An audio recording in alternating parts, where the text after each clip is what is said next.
আসসালামু আলাইকুম। ঈদ শেষ তো এখন আছি নারায়ণগঞ্জ। আর এই তো ঈদের এই কয়েকদিন ওইভাবে প্রপারভাবে কোনো ব্লগই করা হয়নি। আর এখানে এসে তো দেখছি যে পুরাই রুমের লুক চেঞ্জ, বাসার লুক চেঞ্জ। তো কি লুক চেঞ্জ করেছে সেটা পরে দেখাবো। আপাতত এরকম এলোমেলো হয়ে আছে, ব্যাগপত্র এরকমভাবে রেখে দিয়েছি। আর এখানে আমার ছবি দুটো আছে যেটা আলমারিতে রেখে দিয়েছিলাম, আবার আম্মু আব্বু এভাবে সাজিয়ে রেখেছে। দুটোই আমার নিজের একা একা তোলা, বলতে গেলে সেলফি কোয়ালিটির ছবি। তো জারিফকে এই মাত্র গোসল করিয়ে দিয়েছি, যাই এখন ওকে কিছু খাইয়ে, যেহেতু বাসে ওরকম ঘুম হয়নি, ওকে ঘুম পাড়িয়ে দিব। এসে মেশিনে হচ্ছে জামা কাপড় দিয়ে দিয়েছে কিছু, এখন এটা ছেড়ে দিতে হবে। এই সব জামা কাপড় জারিফের পাপার, ভাবলাম যে এখান থেকে ধুয়ে দেই, এরপরে তো ওনার অফিস চালু হয়ে যাবে। তো এখান থেকে কোনো জামা কাপড় লাগলে ইউজ করতে পারবে, যেহেতু আমি এখানে কয়েকদিন থাকবো। এটা হচ্ছে চিরচেনা হচ্ছে আম্মুর রান্নাঘর। এখন আমি নাস্তা করি নাই, করব। আর এই তো এখানে রয়েছে ভুড়ি রান্না, এখনো হচ্ছে কুরবানির ভুড়ি খাওয়া হয়নি, এখন খাবো। সব কিছুই আছে, মাংস আছে, ভুড়ি রান্না আছে, পাইচা আছে।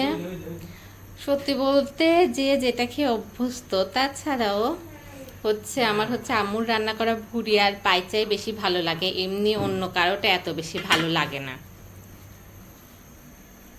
তাহলে ঠিক আছে, আগে জারিফকে, এখানে রয়েছে সবজি। তো জারিফের খাওয়া দাওয়া, তারপর নতুন ওয়েদার, সবকিছু ওর অনেক কিছু এলোমেলো হয়ে গেছে, এখন ওকে কিছু নাস্তা করিয়ে দিই। না না, মামা কোথায়? মামা মামা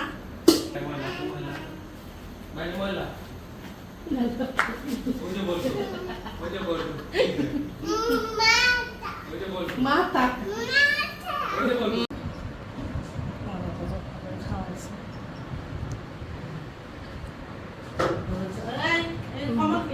বসবে, বসাচ্ছি।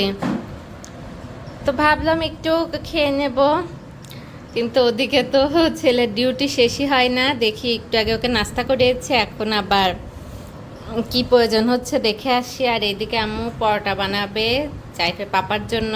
সকালে রুটি খেয়ে, পাইচা দিয়ে রুটি খেয়ে নাস্তা করে সে ঘুমাচ্ছে, উঠলে পরে পরোটা বানিয়ে দেবে। এদিকে আমি একটু ভুড়ি নিয়েছি, এদিকে পাইচা, ফিরনি, রুটি। আগে জারিফকে দেখে আসি।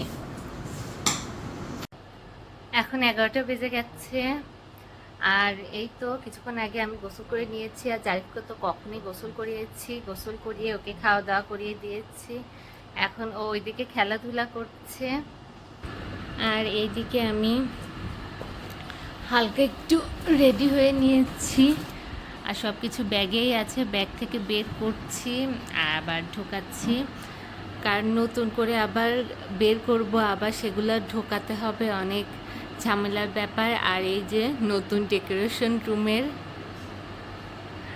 লুক চেঞ্জ, আম্মু আব্বু ফার্নিচার এদিক ওইদিক করে সরিয়েছে। আর এদিকে আমার ড্রেসিং টেবিল ছিল, সেটা হচ্ছে আমি নিয়ে গেছি, সেজন্য ছোট আয়নাটা হচ্ছে রেখেছে। এখানে আমি আমার জিনিসগুলো রাখতে পারি, বাট এখন রাখবো না, থাক, মাত্র এসেছি, আস্তে ধীরে আবার কয়েকদিন পর প্যাকিং করতে হবে, সেজন্য ভাবলাম সব ভেতরেই থাক, যখন লাগবে বের করব, ইউজ করব, আবার ভেতরে রেখে দেব। তো এখানে আপাতত এসেছি, তাই সব কিছু এমনই আছে। জারিফ খেলাধুলা করছে, ওকে আমি একটু ঘুম পাড়াবো, সেজন্য আমি ঝটপট আমার কাজ শেষ করছি, এখন যে ওকে নিয়ে আসবো। আবার সেই আমার চিরচেনা কর্নার, এখানে দাঁড়িয়ে আমি অনেক ব্লগ করেছি, বা এখানে দাঁড়িয়ে অনেক কথা বলেছি, এখানে দাঁড়িয়ে কথা বলতে আমার ভালো লাগে। তো যাই হোক, জারিফ অনেক খেলাধুলা করেছে তার মামা, তার নানা ভাইয়ের সাথে। তার নানা ভাইয়ের একদম ঘাম ছড়িয়ে দিয়েছে, ব্যাট বল খেলছিল, খেলাধুলা দৌড়াদৌড়ি করছিল। তো এই হচ্ছে ব্যাপার। জারিফেরও তো মানে রাতে ও বাসে ঘুমিয়েছে, তারপরও ওই ঘুম তো আর ওরকম ঘুম না, মানে হচ্ছে রাতের ঘুম, যেহেতু বাচ্চা মানুষ অনেক ঘুম পেয়েছে তাই ঘুমিয়ে গেছে, কিন্তু বিছানাতে যেরকম শুয়ে আরামদায়ক ওরকম ঘুম হয়নি। তারপরও যতটুকু হয়েছে সেই এনার্জি নিয়েই সে এতক্ষণ খেলাধুলা করলো। আর বাসে আমি আর জারিফ মোটামুটি ভালোই ঘুমিয়েছি। জারিফের পাপা একদমই ঘুমাতে পারে নাই, সেই কারণে উনি এখন ঘুমাচ্ছে। আম্মু ওইদিকে পরোটা বানিয়েছে, আবার নাস্তা খাবার জন্য ডাক দিচ্ছে, কিন্তু এখন উঠছে না। আমি কিছুক্ষণ আগেই নাস্তা করে নিয়েছি, করেই আমার গোসলটা সেরে নিলাম, কারণ দেখলাম যে জাইফ তার নানা ভাইয়ের সাথে খেলাধুলা করছে। সেজন্য আমি ভাবলাম তাহলে আমি ঝটপট আমার কাজগুলো শেষ করে ফেলি। তো এই হচ্ছে ব্যাপার। আর রুমের লুক তো চেঞ্জ, কয়বার বলবো, পরে প্রপারভাবে দেখাবো।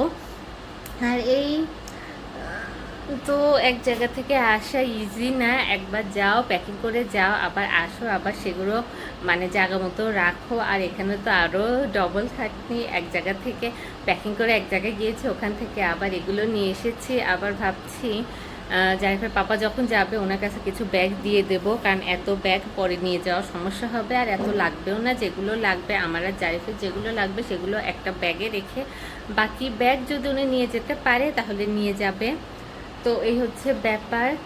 আর ঈদের পরে ওইভাবে প্রপার আমি ব্লগ করতে পারি নাই, আসলে হয়েই ওঠে নাই। এখানে যেমন একা একা নিরিবিলি মানে কমফোর্টেবলভাবে ব্লগ করতে পারি, ওইখানকার রুটিন আলাদা, এখানকার রুটিন আলাদা। তো ছোট বাচ্চা নিয়ে হয়ে ওঠে নাই। তারপরও যতটুকু মোমেন্ট আমি যেভাবে করার সেটা হচ্ছে আমি করেছি। আর আমি আমার ইউটিউব চ্যানেলের পাশাপাশি আমার হচ্ছে যে মানে লাইফ অফ জেএফ জুথি নামেও আমার একটা পেজ আছে, ওখানেও আমি ছোট ছোট ব্লগ শেয়ার করা শুরু করেছি। তাই আপনারা কেউ যদি এখন আমার ওই পেজটা সম্পর্কে না জেনে থাকেন বা আমার পেজটা লাইক বা ফলো না দিয়ে থাকেন, তাহলে অবশ্যই আমার পেজটাকে ফলো দিয়ে আমার যে আমি যে পোস্টগুলো দেই বা হচ্ছে যে ছোট ছোট ব্লগ আমি এখন মানে শেয়ার করা শুরু করেছি সেগুলো আপনারা দেখতে পারবেন। তাহলে ঠিক আছে, এখন আর কি করব ভাবছি যে এই ব্লগটা এখানে শেষ করে দেই, হয়তো খুবই অল্প হয়েছে, তারপরও থাকুক, নতুন আরেকটা ব্লগ শুরু করি প্রপারভাবে। আর আজ খুবই জ্যাম ছিল, তারপরও আমরা আল্লাহ আল্লাহ করে ভালোভাবে পৌঁছে গিয়েছি। অনেকে তো অনেকক্ষণ জ্যামে আটকে আছে, আমরা হচ্ছে ফেরির মাধ্যমে ফেরিতে করে এসেছি, আমরা ব্রিজে উঠি নাই। তো রাতে ফেরির কিছু মোমেন্ট আমি আমার ব্লগে শেয়ার করেছি, অন্ধকার ছিল আর জারিফ আমার কোলে ঘুমাচ্ছিল, ওইভাবে আমি দেখাতে পারিনি, নিজেও নামতে পারিনি, অনেকে নেমে নেমে একটু হাঁটছিল। তো জারিফের পাপা নিচে নেমে হাঁটছিল, কারণ ওনার সিটটা ওনার ছেলে দখল করেছিল। তো এই হচ্ছে ব্যাপার। তো তারপরও আল্লাহ আল্লাহ করতে করতে আমরা ভালোভাবে পৌঁছে গিয়েছি। আর অনেক জিনিস ছিল, এক তো আমাদের নিজের ব্যাগ, নিজেদের ব্যাগে অনেক, তার উপরে দেশে অনেক কিছু দিয়েছে, এক তো কুরবানির ঈদ মাংস, তার উপরে হচ্ছে আমার নানি বাড়ি থেকে হচ্ছে আমার ছোটো মামিরা হচ্ছে দুধ, তারপর হচ্ছে চালের গুঁড়া আম্মুকে দিয়েছে, তারপরে আরও আমার খালামণিও আরও এক কার্টুন কলা, তারপর হচ্ছে আম, দুধ, অনেক কিছু হচ্ছে প্যাকিং করে বললে মানে বক্সটা নিয়ে যেতে।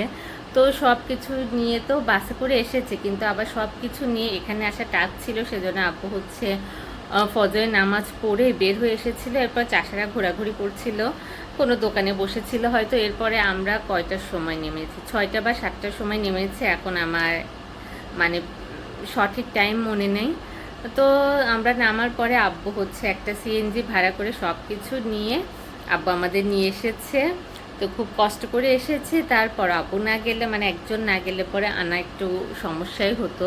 তো তারপরও ভালোভাবে এসেছে, এটাই আল্লাহর কাছে অনেক অনেক শুকরিয়া। আর জারিফ এখানে এসে ওর শরীরটাও খুব বেটার ফিল করছে, কারণ হচ্ছে ওকে একটু মেডিসিনও ওষুধ খাওয়াচ্ছে, ওটাও প্লাস হচ্ছে এই যেহেতু শরীরটার বেটার ফিল করছে, সে কারণে ও অনেক মজা করছে, আনন্দ করছে, খেলাধুলা করছে। তাহলে ঠিক আছে, আশা করছি এরপর থেকে আমি আমার প্রপার ব্লগ দেওয়া শুরু করব। তাহলে আপনারা অবশ্যই আমার পরের ব্লগগুলো দেখার জন্য আমার সাথেই থাকবেন। তাহলে আজকের জন্য এ পর্যন্তই, দেখা হচ্ছে আবার আমার পরের ব্লগে। সবাই ভালো থাকবেন, সুস্থ থাকবেন, আল্লাহ হাফেজ।